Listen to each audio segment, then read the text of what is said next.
تعالي اقولك ازاي تعرفي الاندرتون بتاعتك وازاي تختاري الالوان اللي تليق على بشرتك.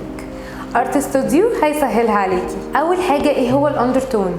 الاندرتون هو اللون اللي تحت الجلد اللي بنتولد بيه، مش جلدنا اللي بيتاثر بالعوامل الطبيعيه والشمس والحراره. طيب ايه هما درجات الاندرتون؟ درجات الاندرتون هي الورم والكول والنيوترال.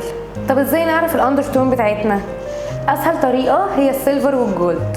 يعني لو جربتي لون الجولد مع بشرتك ولقيتيه حلو عليكي ومنور وشك فكده الاندرتون بتاعتك هي وورم. طيب ولو جربتي السيلفر مع بشرتك ولقيتيه حلو عليكي وشكلك حلو فكده الاندرتون بتاعتك هي كول.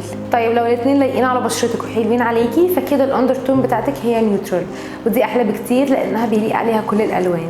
طب ايه هي الالوان اللي تليق على كل اندرتون؟ اول حاجه كول، دي الوان جايه من البرد والسقعه زي الاخضر والازرق والابيض بدرجاته والجراي بدرجاته.